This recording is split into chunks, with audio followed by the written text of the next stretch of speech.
Welcome to Conversational with Carrie Olsen. I'm Carrie. You've heard my voice on HBO Max, Disney Plus, Grammarly, and the MTV Movie and TV Awards, which is funny because I used to be terrified of what people thought of my voice. About me in general, really. I was exhausted from replaying conversations over and over in my head. Did I say something wrong? What did they really think? I was wasting so much mental energy obsessing over what I thought people thought about me. When I got into voiceover, I knew that the more authentic I was behind the microphone, the better I would be at my work. But I was surprised when that started spilling over into everything else. I stopped trying so hard to micromanage other people's experience of me and started learning how to just show up as myself. In this podcast, we talk about how the skills that make you better at voice acting also make you better at life. Let's get conversational. Thank you, Sion, so much for being here. I want to go ahead and introduce you to everyone who's listening. So Sion Dayson is a brilliant voice actress and amazing person, author, and just really fun person to hang out with. And I've been doing that for the last, I think, 5 years now, since you've been a part of my career program, the Voiceover Success Intensive. So can you tell us a little bit about who you are and your background and maybe even how you got into voiceover? Sure. Well, first, thank you so much for having me, Carrie. I can't believe this is the first time we're actually doing this. I Because we know. have been together for 5 years. So yes, I was born in New York City, grew up in North Carolina, but I've been living in Europe for the past 17 years. So I was a writer for many years. I lived in Paris for 10 years.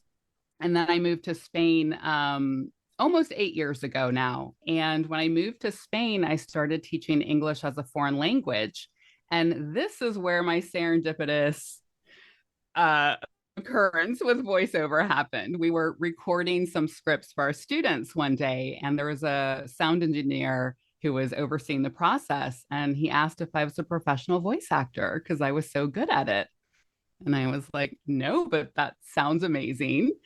And that question just lit something up inside of me. I wasn't even exactly sure what it entailed to be a voice actor, but I had this instant intuition that it was a path for me. I've always loved language and storytelling. And so it just seemed like a really compelling new use of storytelling and language in this new medium.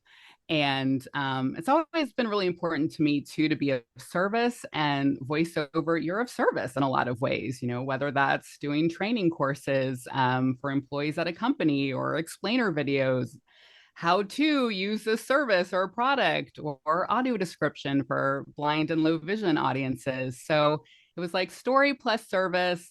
That's where I live. I want to go all in.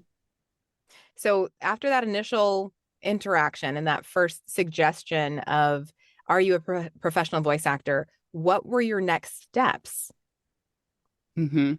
Well, I am someone, when something piques my interest, I just research the heck out of it. So I just became like 100% all voiceover all the time. I was Googling and listening to every podcast I could find, read every blog post. I joined dozens of Facebook groups about voiceover and was lurking and learning as much as I could. And, from being a teacher and also learning two foreign languages, I know that that level of input really helps me.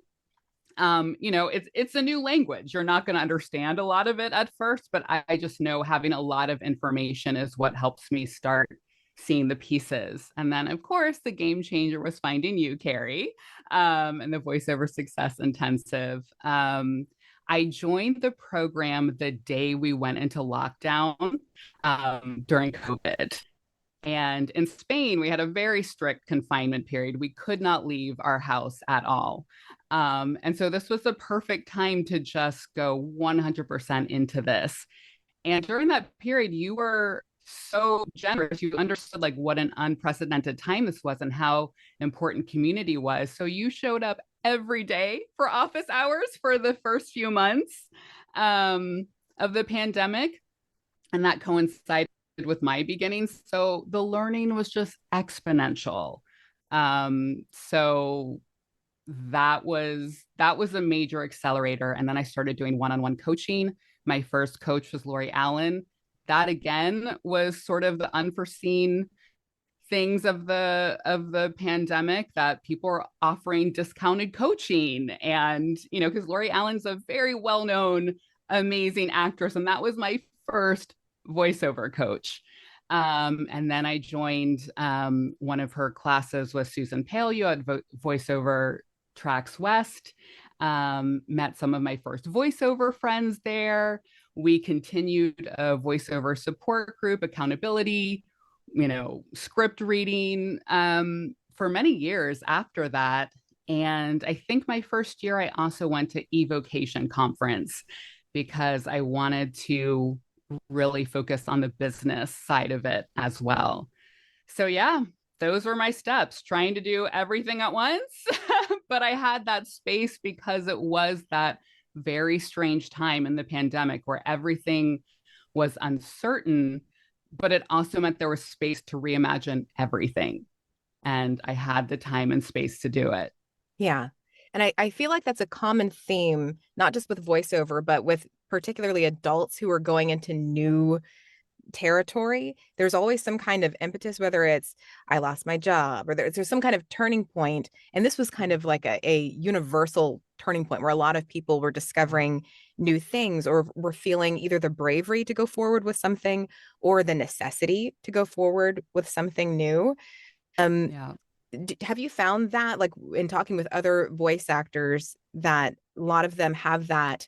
Because some people grew up knowing they wanted to do voiceover, and Right. others of us had that kind of turning point or impetus. So being the socially minded person that you are, what has been your experience with other voice actors and kind of what's gotten them started in this industry? Yeah, I mean, I've met people from all different backgrounds. I definitely have met people who wanted to be actors from the time they were little. But I also have met people who, well, like you, they were an e-learning developer before they, were selling real estate. It's just, and I think that sort of varied background is very enriching because we have so many different projects we work on, and having real life experience in all of these different arenas, I think really brings something to the table as well. Yeah. And I think that is such a beautiful thing about voice actors because it's such a diverse group.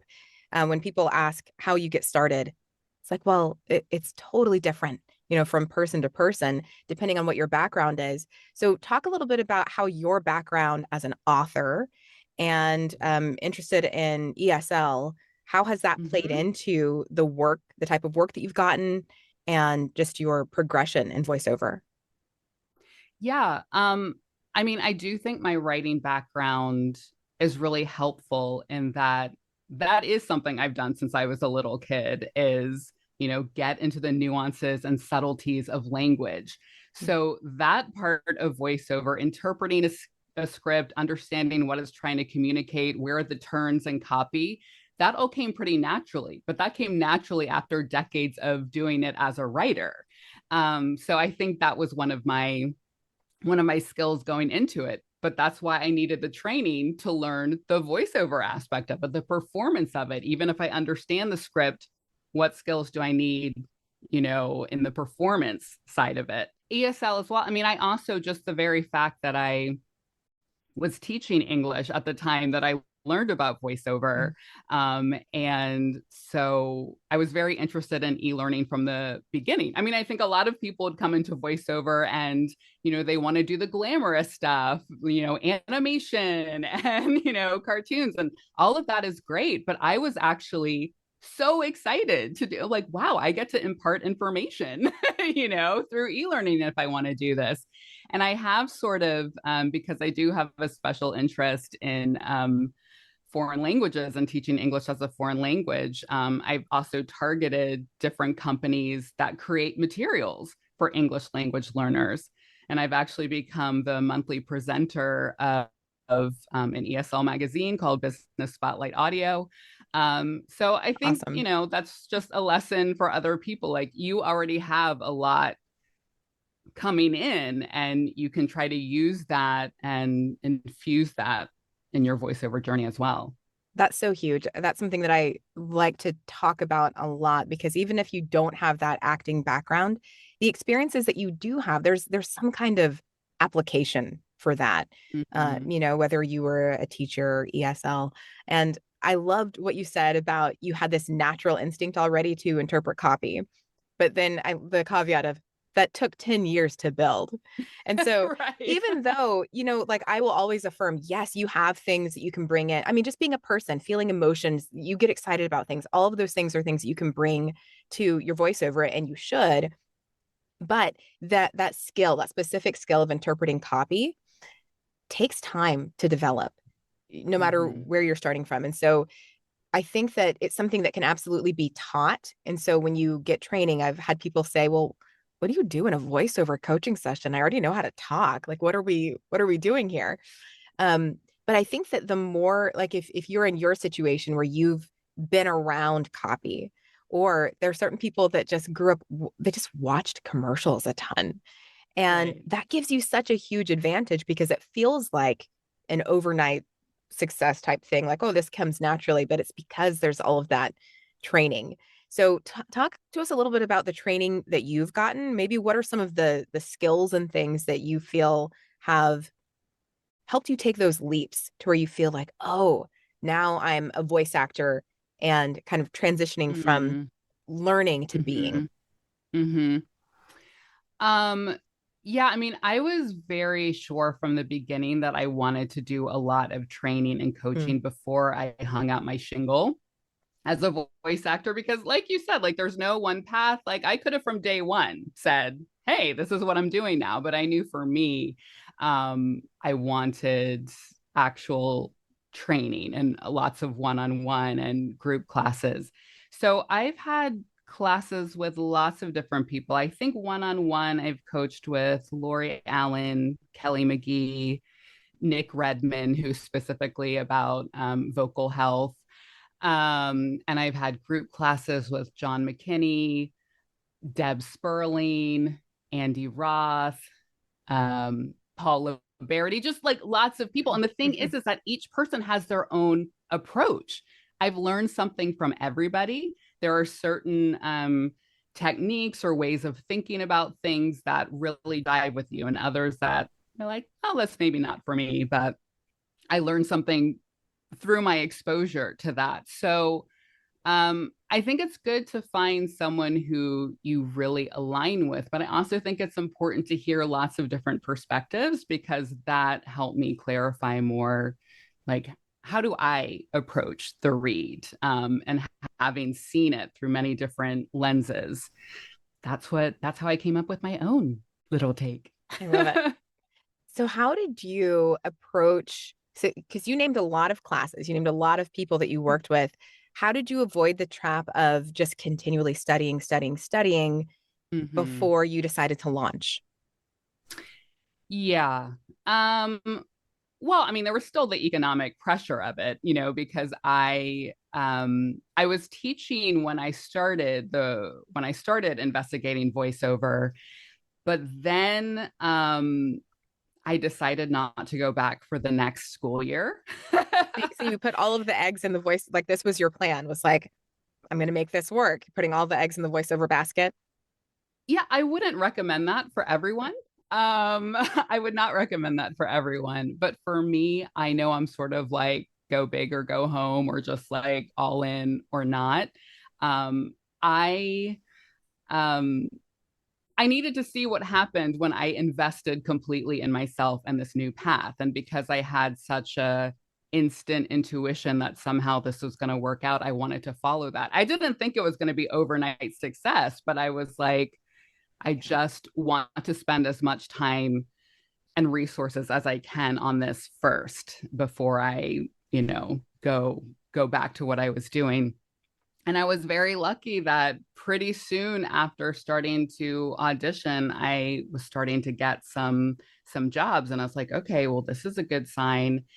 And then the biggest sign was, I think, the day that I officially registered as a business, as a voiceover artist in Spain, I got an email from Blinkist, which is an app that summarizes best-selling books. And I had done an audition for them.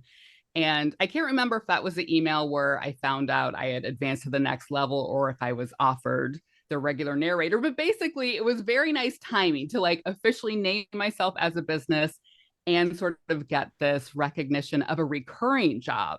And so I've narrated more than 175 titles for them. And that happened, that was one of my first recurring jobs within my first year. So that gave me the impetus to just like, yep, keep going, keep going. That is incredible. Congratulations. I didn't realize that was like the day that you registered. Yeah. I have a lot of these things where it's like I have very specific memories on that exact date. So what are some other highlights just of your career? Because you've been doing this 5 years, you're full time. What are some highlights of your career, whether that's jobs or whether that's going into new genres or just things, even personal? I know for me that I can think of specific things personally that I've grown, ways that I've grown as a result of my training in voiceover or for experiences in voiceover. So what are some of those highlights that stick out to you? Yeah. Well, I mean, there were just so many because I've never been happier in work than I have as a voiceover artist, and that's saying a lot when you've been around, for 4 decades. And, I was always a happy person, but to feel like my job and my work and my identity and all of that stuff is more aligned feels really great. As far as specific jobs, I did the audio description for 2 seasons of The Smurfs. So that was really fun. I recently had my first in studio session for a major tourist site here in Valencia. So that's going to be the first time that I can go and like hear myself in an auditorium. I was playing the role of this sort of like omniscient AI, but who's also interacting with some mixed reality figures. Oh, that's cool. Yeah, it was very cool. I don't know. I love the opportunity to meet new clients, to have something new in my inbox each day and be like, okay, what am I learning about today? What am I tackling today? And yeah, just the flexibility as well. On the personal note, I really appreciate working from home and just taking care of myself when I have to. Sometimes I Mm. have health challenges, and that this is a job that allows me to, take some downtime if I need it and then come back and, I'm recording from my pajamas if I have to, and no one knows the difference. So yeah, I would say those are some of the highlights. Yeah. So something that I really respect about you is obviously you're a go-getter, to use a kind of outdated term. You're extremely hard worker and you show up. So you've been a member of the Voiceover Success Intensive for 5 years and you rarely, rarely miss an office hours. And it's arguable that you don't necessarily need it anymore, right? You've gone through the modules, you're, self-sustaining, but you show up. And in that you've created relationships, I know, with people in the intensive as well as people outside of the intensive. You have accountability partners, and voiceover is such an isolating job. So how have you cultivated this community for yourself? And just talk a little bit about that, like what it means to have people outside of the booth that you're interacting with daily and the importance and what that does for you. I think because I've lived abroad for so long, I that was another skill I brought to this. Is that because I've lived outside of my home country for 17, 18 years at this point, I've also learned how to create relationships across long distances if I have to. And so I can see how voiceover would be very isolating, but I have the experience of just because we're online, that doesn't mean that it's not as deep and profound and, enriching a relationship. So I just, like I said, I went to Evocation Conference that first year of voiceover, and I'm still connected with so many people. Like that, the networking aspect of that was really helpful. There was one room that was just dancing, and for years after that, like some of us would show up every Monday on Zoom and dance for 15 minutes to start our week. And so it doesn't always have to be related to work, but just like we're all people, we have these other sides of ourselves. So I really like doing things like that. Um, and when you see people in classes, sometimes you feel like a specific connection to someone, and Mm-hmm. I will just follow up with that. And that's actually what happened to me in the last class I took with John McKinney. Someone reached out to me actually and was like, I just loved your work in the class. I was wondering if you wanted to hop on a Zoom, and we started talking. And that's how we came up with the idea of being each other's success buddies. We said we like the term success buddy more than accountability partner. I It like just that. it feels more positive and like we're Absolutely. championing each other.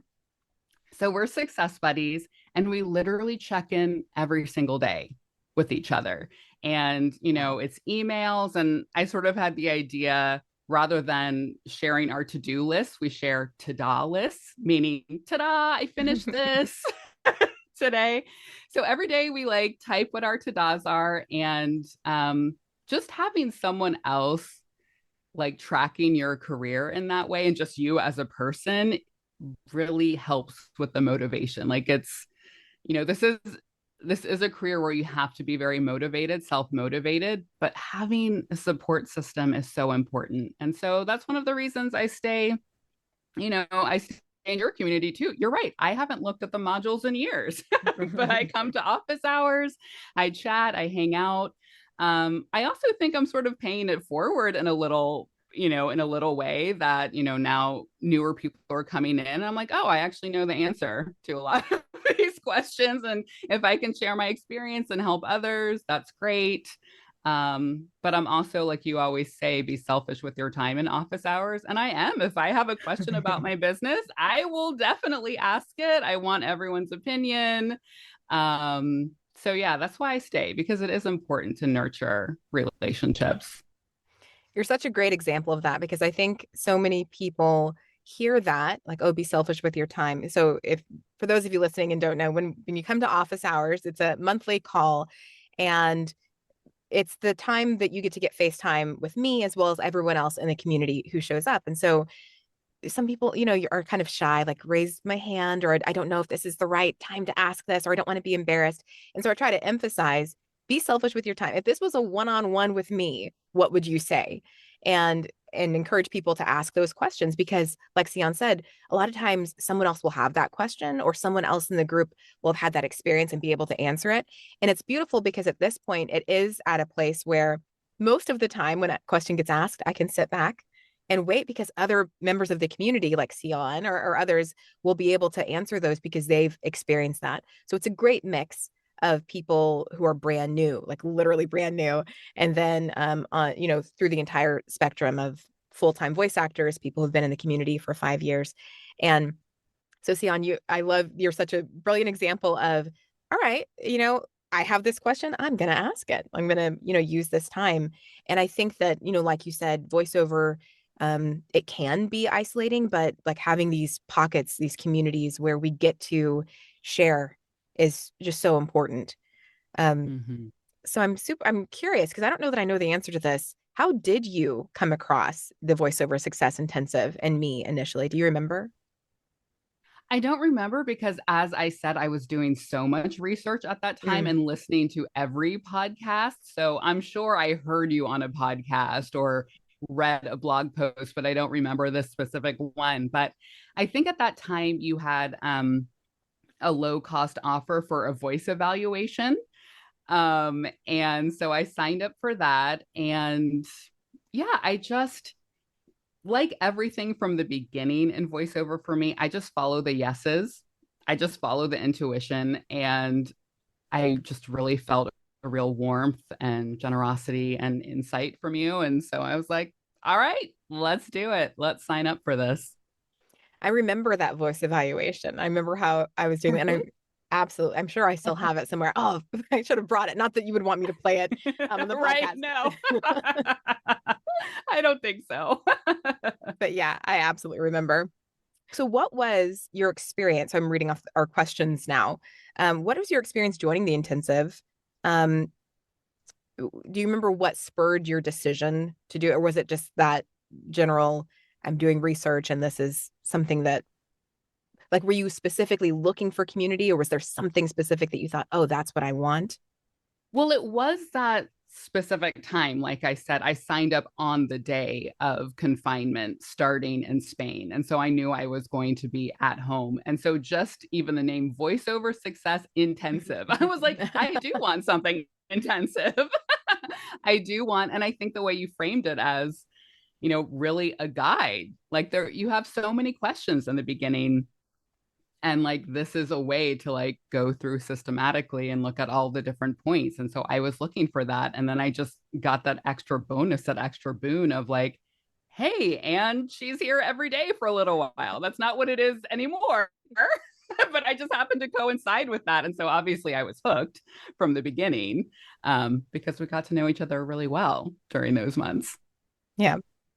So what about your first jobs? Can you tell us about how you went through that process? What was your plan for booking jobs? Were you doing outreach? Were you doing auditions?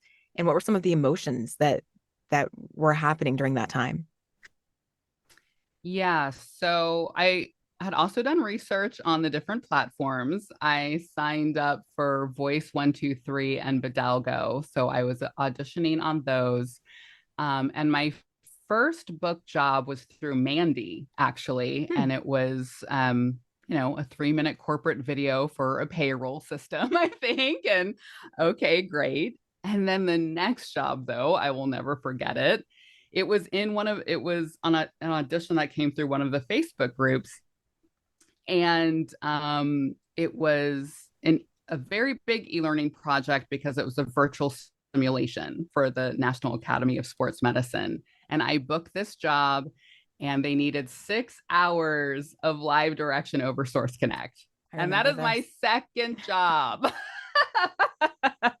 Over Source Connect. So Over Source Connect. did you have to work out like what is Source Connect? Because this is your second job. Most people. It's my second job. I'm such a goody two shoes that because they said even on the audition you would need Source Connect, I got I got it just in case. Like I said, I like to be over prepared. So I was like, well, I've heard that this is confusing to set up. So let's just set it up now. And also it Just has in a case. free trial. It has a free trial. So you can set it up as a free trial, get your ports mapped, whatever you had to do.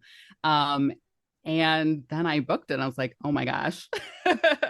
And I crushed it. I mean, we got it done in 4 hours. I would I say I felt comfortable? I don't know, but I'm really good at sounding confident. And afterwards, I was confident because I Yes. did it.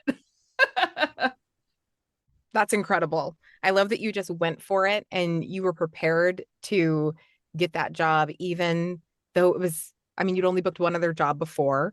It was a 6-hour session, and you went out and got Source Connect in anticipation that this is something that you could do. Now, but I will say at this point, you'd already had coaching and training, so you had reason to feel Oh, at yeah. least confident enough. This wasn't just, out of the blue. Right. This was after 9 months of Yes. intensive training and coaching. I already had my commercial demo. I mean, like I said, I was not going to hang my shingle out until I had some of the materials already and I felt prepared. So, yes, even though it was early on, I had done months and months and months of training.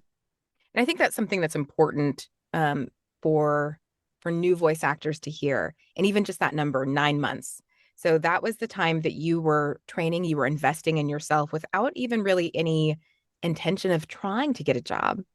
Did you set a cutoff for yourself? Like at this point, I'm going to start, or did that just happen to be the time that you felt like this is right? Yeah, I didn't set a cutoff. It was pretty organic. Hmm. Like I said, I had been in those Facebook groups from the beginning, lurking, learning that way. And so when I saw the audition, I was like, yeah, I'm ready for that one. Let's try. Let's give it a Yeah. try. And you mentioned your demo. You already had a commercial demo. So Mhm. what was the process of that? And do you remember learning about how to go about getting a demo? How did you navigate that first demo? Yeah, I mean, demos still give me anxiety to tell you the truth because it's like there's so much riding on that commercial demo. And I mean, that is a big investment. That is one of the biggest investments. But I did my commercial demo with Lori Allen and Susan Paleo, and I decided to do that because I'd worked with both of them. I'd worked with Lori one-on-one coaching, and then I was in the class with the both of them. And so it was like that was over a few months. So I was like, okay, I think this is who I want to do it with. And I also, even though I was taking my time with training, I also did have the goal that this is what I want to do. And I was like, I need this demo. So I'm not going to rush it, but I also know this is what I'm working towards. There are so many options, but I think same thing. It's just that following the intuition, like, there are many different people, there are many different programs in voiceover, but it's like, I saw your program, liked it. I connected right away with Lori. Okay, let's do it with Lori. I think you do have to vet there because there are lots of scams as well. There are also, people that are not reputable, but I think I have a pretty good sense about that. And so yeah, I just went where the yes was. Yeah. And I think surrounding yourself with so many people helps that you're a lot less likely to fall into those kinds of traps or to get taken advantage of when you have other people that you can say, this is what I'm feeling. Can you verify? Right, exactly. Well, and that's what office hours is great for.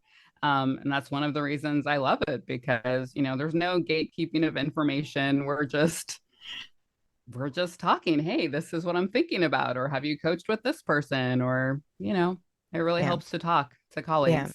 Yeah. And nothing's off limits. I think that's one of the things I really wanted to cultivate in that group was because you've been a part of different Facebook groups. So you know that some of them they have different vibes and some of them Yep. feel safer than others to bring things up in or to talk about certain things.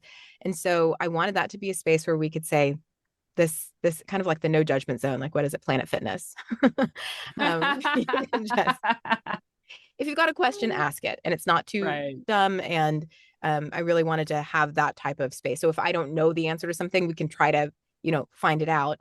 But there's not going to be anyone posturing or making something up Right. or getting down on someone for not knowing something. It's Exactly. trying to be a safe Yeah. space. Yeah, it's a Um, very kind space. So yeah, I mean, and the other reason I say I'm in a lot of Facebook groups, but I mostly lurk in them for that very reason because right. I learn a lot reading the threads, but it can be very vulnerable when you feel like when you see other people getting piled on or like whatever. I'm like, okay, but yeah, I'm For just sure. watching. For sure. But I also want to emphasize that we're not too nice. Like it's definitely a realistic space. So it's not the Oh, kind of of course. space where you can come and everyone's going to affirm everything and say, you're going to be great and you'll be, full time tomorrow. It's a very realistic, down to earth, grounded space. And I think that stories like yours really help because you do give that background of, oh, I didn't just jump in and was full time immediately and now my life's perfect. And even over the years, there have been ups and downs. So Oh, have yeah. there been times where I don't know, you felt like maybe this isn't what I want to do or just through the years like what have been some of those highs and lows? Yeah, I don't think I've yet questioned whether I want to do it, but there have definitely been times where I doubt what's happening in my career because it's ebbs and flows. Sometimes you're booked something, sometimes nothing is coming in. One of the biggest things that happened is that I had booked a really nice, like 4-figure job. That I was excited about. It was like in the wellness space, which I'm very interested in that. And, I got hired for it. But then I guess I did one sample and someone in the sound department was like, oh, it sounds like she has a lisp. Hmm. I brought this to office hours, talk about vulnerable, right? Yeah. And I went to Nick Redmond and I was like, oh my God, do I have a lisp? And she was like, I've never thought of you as having one, but I can hear the sparkliness. I can hear something. We can work on that. it will take months and months of work to change how you form that letter. And I remember doing a session with her and like working on it. And I left that session in tears, not because of her, but because that's like, oh, wow, the way I form this letter, someone else has an issue with, and I lost that job, you know? Yeah. But because of my very emotional reaction to that, I was also like, well, you're not for everyone. And no one else has mentioned this. And I've been booking jobs and no one else has ever said that. And so maybe that person hears it and it's an issue. Okay, I'm not for that client. But the people who do like my voice, then it's okay. So it's like, so rather than I could see myself getting into this cycle of like beating myself up for this very natural way that I speak and working on getting it out of there. And I was like, or I can just lean into this, yeah, very unique thing I have, but that 95% of the people don't say anything about, and I still get work. So, yeah. I love that so much. And I'm glad you brought it up because I didn't know if you would want to talk about that experience. Yeah. But it's a beautiful example of not just in voiceover, but I imagine that because you said you left that session in tears. And so that's personal, right? So there's work, but you can see the ways that the work affects your personal life. And I imagine that experience was helpful even in thinking about not only am I not for everyone in voiceover, but in my life, this is me, this is who I am. And there are going to be some people that maybe don't see the awesomeness in me the way that, they don't see the sparkly S the way that everyone else does. Right. Right. Oh, 100%. Yeah. And I mean, I think that's really helpful in every aspect of life to realize that. So, yeah, in the end, it was a good experience, but yeah, it was painful at the time, but I came out the other side of it being more sure of who I am. And that was, because it happened early in my career as well, and I overcame it. So it was before AI was everywhere, but now I'm even more sure of it because I'm like, well, they usually don't program the AI with the sparkly S's. So I'm going to stay with my authentic, natural voice rather than try to polish every little thing because this is me. This is my human natural voice. And so, yeah, it's just made me more certain of it. That's such a great lesson to learn early on. I'm so grateful for those types of lessons, not just for the future of my career in voiceover, but also personally. So I love those experiences where it translates and it just makes you a stronger person. And I think that acting in general is that way. You have to have thick skin. There's so much rejection in the voiceover space. Do you have any experience or anything you want to share about the way that you've had to think about getting the no's in voiceover when you're submitting audition after audition, and then most of them you don't book? How have you dealt with that? Well, I mean, that is something I was very used to from writing as well, because writing, you submit and submit and submit, and the majority of the time it's a no, and to get my novel published, I submitted to a lot of presses, a lot of agents, and the majority of it is no until the one yes. I would actually say that accepting the voiceover rejections, it's easier because to me, it's not a rejection. It's just like, oh, they selected someone else. Like they heard the voice that works for them, but it doesn't mean we hate your voice, you know? To me, it's not a rejection. It's just like, oh, they selected someone else who was the fit for that project. What a great way. It's something that does. I mean, maybe it would be hard if I saw the no every time. It's like, no, no, no. But for the most part, you're just sending it out and you don't hear anything. And then you get a yes and you're like, oh my gosh, I booked that. That's great. And so you just celebrate the win. That's how I see it. That's awesome. Do you remember how many auditions it took you to book your first one? I I And this is don't so, because it it's was so so different for scattered. everybody. Yeah. Yeah, I don't because it was so scattered. Like, because I don't think I signed up for Voice 123 right away. But like I think on Voice 123, maybe it took me 50 or 60 auditions before I got my first booking there. But like I said, the first two jobs I got were pretty early on. I hadn't sent that many auditions out. But then again, that's the ebb and flow, right? It's like, oh wow, my first time's out and I get these gigs, and then oh, nothing for a little while. Right. And I don't even know that that's a helpful metric for people because it's so different for so many people.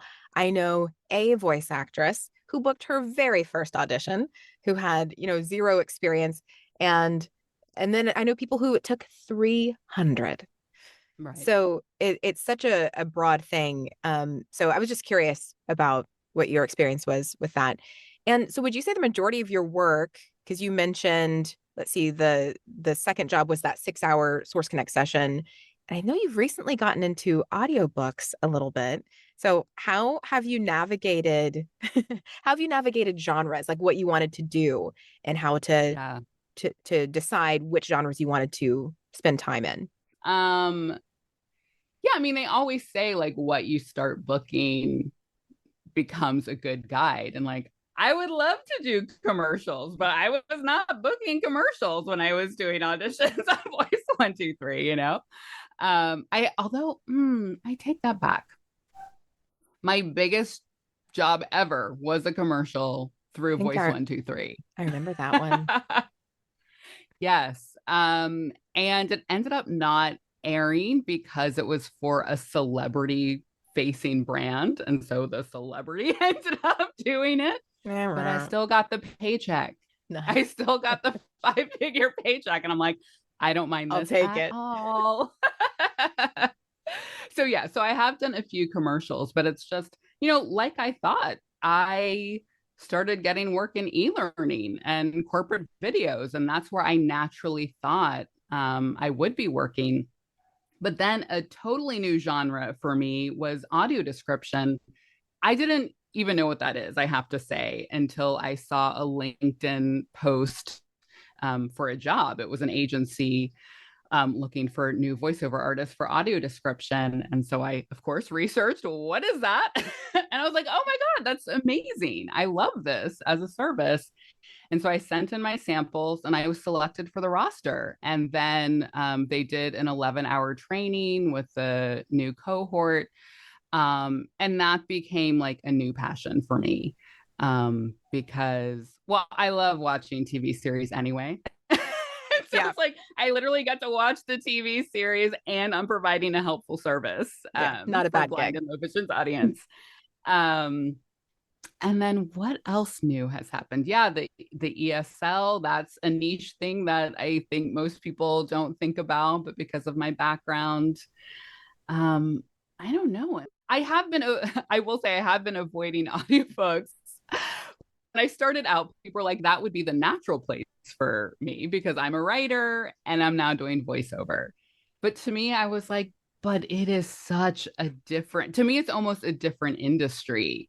Hmm. To long form in that way is so different from a 2-minute commercial, a 2-minute corporate video, or a 30-second commercial, like just the demands of it. I am friends with lots of narrators and I am in awe of them, to be honest. Just all the different accents they can do, how they are doing a one-man show in Right. audio. And so I'm very honest that like nonfiction narration is my jam. That comes from Blinkist and doing all of those dozens and dozens of titles in the nonfiction realm, but also because like I know that's not my strength. My strength is not accents. It's not shape shifting in that way. But yeah, if something comes through where I am a fit for it, I am open to it now. And I do have an audiobook coming in this week, so we'll see how it goes. Awesome. Um, so you mentioned that you found out about audio description on LinkedIn.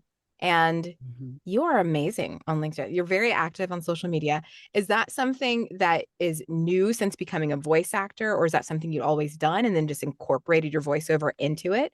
How do you think about social media? And is that a strategy for you or just something that you kind of naturally do?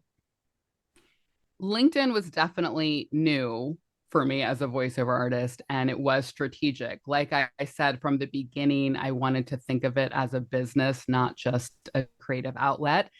And that came from my learning as a freelance writer because I was very good at the creative part, the writing part, but the business aspect and making that sustainable, that's where I always struggled.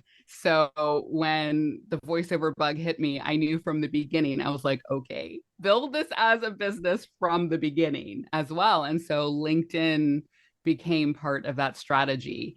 But I will say that my writing background, I think, helps for that because yeah, I can come up with content ideas and it's not, I like interacting with people online. Like I said, from being abroad for so many years, and being an introvert, Right. I really love that I can nurture relationships digitally that way.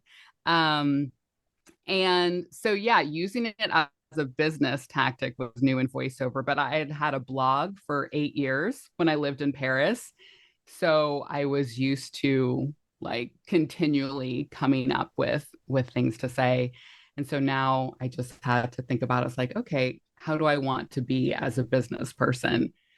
But my strategy there is like, oh, I'm not just a business person, I'm just Sion. Like, what do they say in marketing? Like, no, what is No it? like No, and like, trust. trust. Mm-hmm. No, like, and trust. So I just share a lot of stories. People get to know me. And so I do a lot of direct marketing, but a lot of it is also just being visible that people who have followed me on LinkedIn for 2 years and then they'll Mm-hmm. come to me and be like, oh, I have a project for you. I didn't, and so that's just from being around, having people see me. And so I'm not directly asking for the work. I'm just being there for when there is something that And that's aligns working for for you. them. You're booking work off of social Mm-hmm. media just by being present and Mm-hmm. being yourself and Mm-hmm. open and sharing. Mm-hmm. Mm-hmm. Yeah, Yeah. awesome. So I want to got a few more questions for you. I know we're getting close on time Okay. here. Um, Talk to me a little bit about your space, your booth. Mm-hmm. What do you record out of, and how did that progress? Yes. Well, my very first booth was a DIY booth, of course. I had these two big armoires that I opened and put together and just loaded with blankets and pillows and clothes, and it sounded really good, but it was not the most comfortable recording space. And then in 2021, I moved and I was like, okay, I am going to, I know that I'm taking this seriously. I am going to get my own custom built booth built from scratch. And so I had a sound engineer at a local recording studio who also does home builds come look at my space. We chose which room was going to be the best to sort of build the room within a room.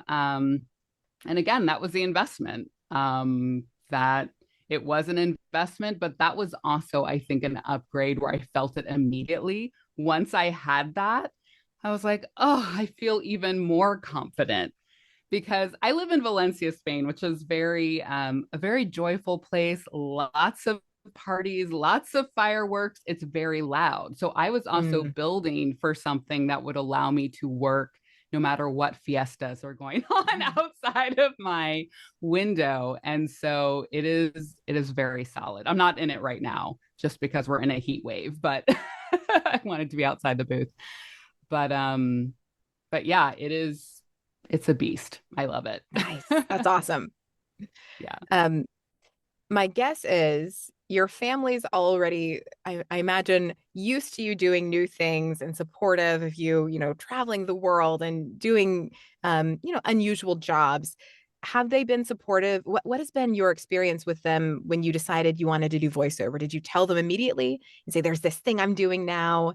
Or was it kind of like, I'm going to wait till I book a job first so that it feels legit? How has that been with your family and their support as far as you becoming a voice actor? Yeah, I mean, you're completely right. They're very used to me coming to them with some like, I'm moving to Paris, I'm moving to Spain, I'm becoming a voice actor. I did tell my mom right away. And she was but my mom is my best friend. And so she knew from the very beginning.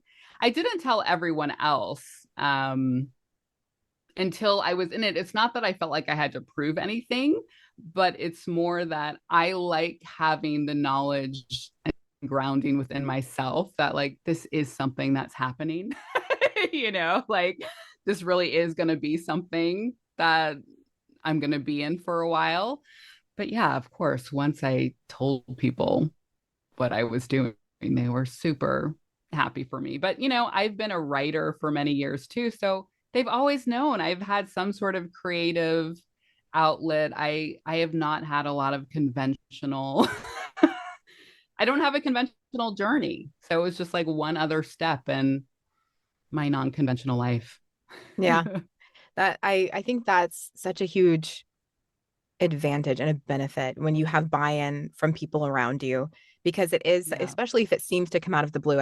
I feel like with your journey, it wasn't as out of the blue. Like you said, there are a lot of things that you could connect the way forward. I'm sure there were plenty of people that said, oh, of course she's doing voiceover.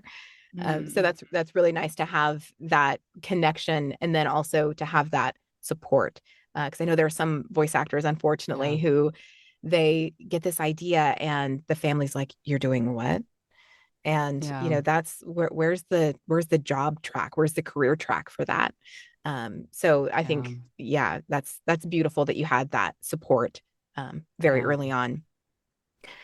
What advice do you have for new voice actors? Because I know you are in a place now where you are a mentor to people, and you have a lot that you can to offer and share. And especially, I think, the longer I'm in the industry, I remember when I first started, and when I mentored people, I'd say, well, I'm in it with you. I'm just getting started too. And the longer I've been in it, that's less and less true.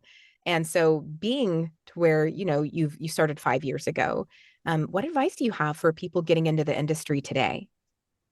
Yeah. Just first and foremost, trust your gut.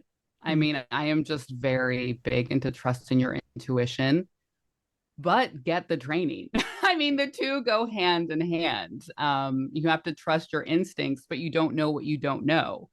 When I went into my first coaching, I had no idea what it was going to be, and my mind was blown.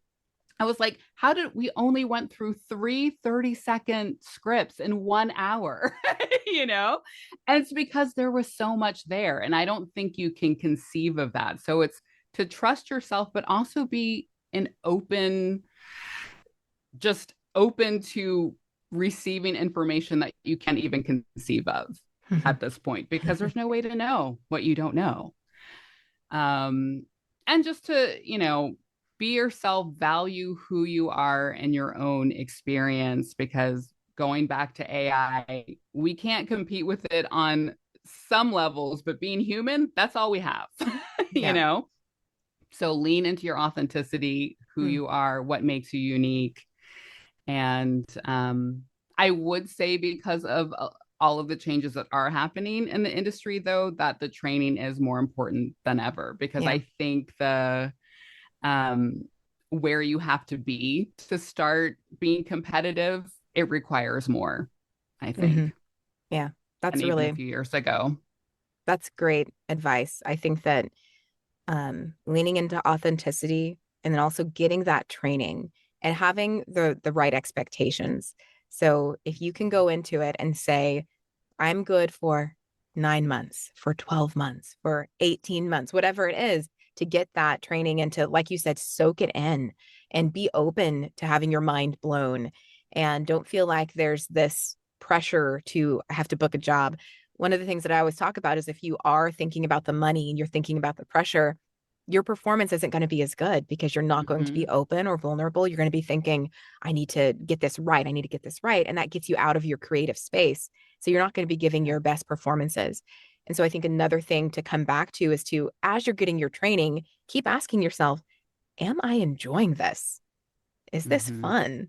Because if it becomes a job to where acting is something where you're getting out of that creative space and just thinking, I have to do this, I have to get this right, and working on nailing every little thing, then it's getting you out of your head. It's going to be less enjoyable, and your performances probably aren't going to be as great. Yeah, no, I 100% agree. And also remembering that there is no one template to building a voiceover business. That's huge. Everybody's looks different.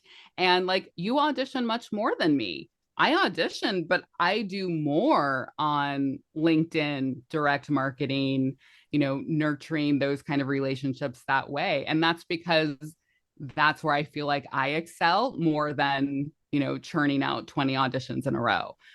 My success buddy, that's what she does.